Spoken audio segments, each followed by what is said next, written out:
Okay, welcome everyone to the XCarrier miscellaneous shipping system. The link will be provided in the same location as the previous one once the system is implemented. The first thing I want to walk you through is the sign-on screen. This sign-on screen will use your Windows login. So that means anything you use to log into your computer, that's what you'll use. So we won't use the email as it shows here. We'll just use our Windows name and password and click sign in. Once we click sign in, we're going to be taken to the dashboard screen. If we are looking to put in a new shipment request, we're going to navigate over to the left side of the screen, and we're going to click on the ship request button located here.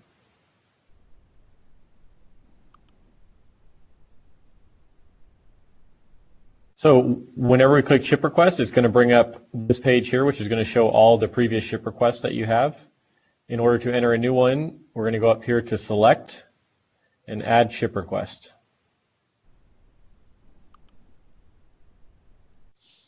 Now here's the screen where we'll fill out all the information for our shipment requests. The way we do this is starting from the top, and we'll work our way down towards the bottom. The first thing we want to make sure is that our feeder system and order type both show ship request. The shipment type should be business. Eventually we will implement a one for China, but for right now all shipments will go under business. For the location name, this is the location that the products will actually ship from. So you can see we have all of our facilities listed here. So for this one, I'm going to be shipping out of Corvo Richardson. So the next thing we're going to do is go to the ship to address. So this is all the information of who we want to ship this product to. So I'm going to ship a example product to Greensboro, North Carolina. So I can manually type in the information here.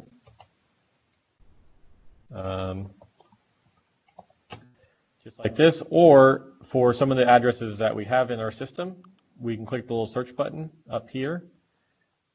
Again, type in the Corvo. Let's go select country, click search, and it'll come up with all the facilities. So from here, here's the Greensboro facility. I can click this. It'll populate with the address information. Now the only thing we need to do is enter in the contact information. So for this one, I will select someone to ship it to. Phone number. And then add in the email address for the person that I'm shipping to.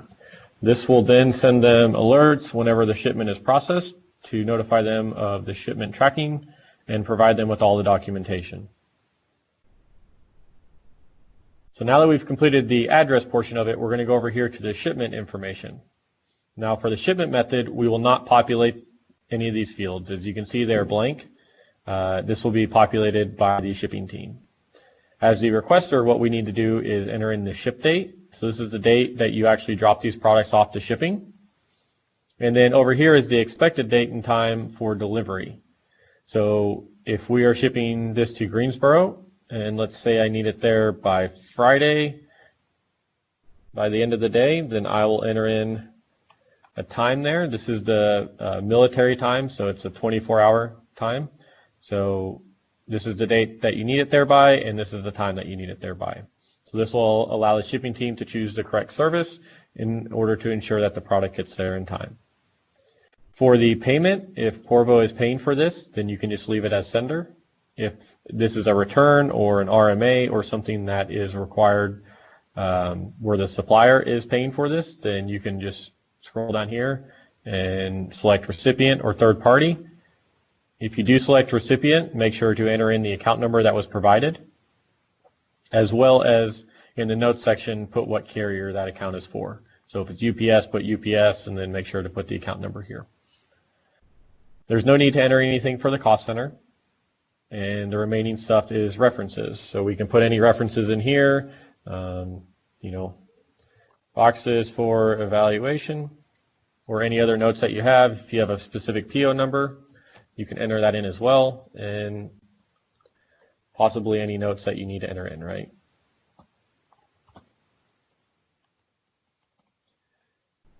So we've entered in all of our notes, our PO number. Now we're going to go down here to the actual product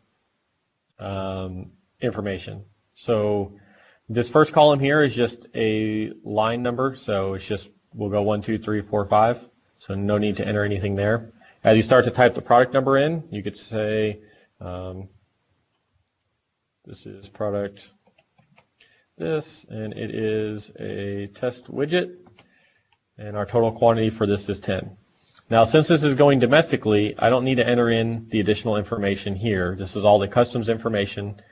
So for this particular shipment, we do not need to enter that. If, however, I decide that I want to ship this to, say, our Beijing facility, then I would need to go in here and enter in the price, enter in the harmonized code, the country of origin, and the ECCN. Or any of this information up here. If you do not have the information available, then you need to contact the Qorvo Trade Compliance team. Email them at tradecompliance@qorvo.com. Another way that we can add product is to click on the search button, and you can type in a product number up here and click search, and if this is a valid product, then it will provide you with whatever information is in the system. So for example, this one has a unit price and description and product number, but it does not have the additional information for harmonized code or country of origin in SAP. So again, we would have to contact them if this was an international shipment.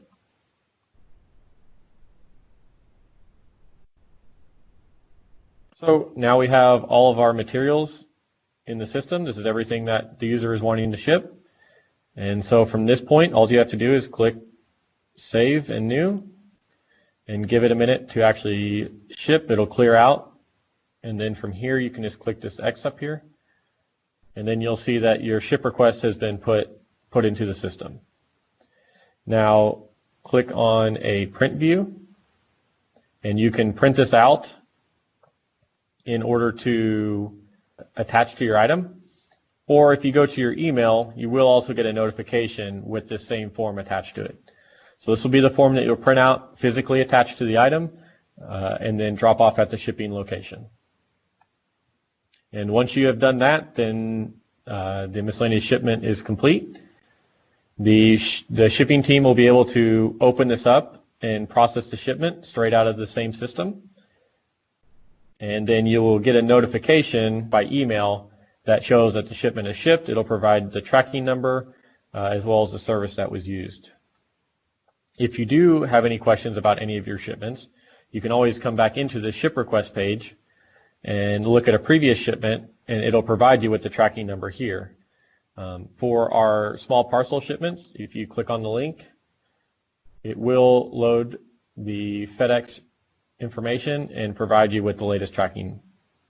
All right, and that's everything you need to know about the XCarrier miscellaneous shipment system. If you have any questions, feel free to contact either Stephen Eyrich or the Qorvo Transportation team at qorvotransportation@qorvo.com. Thanks.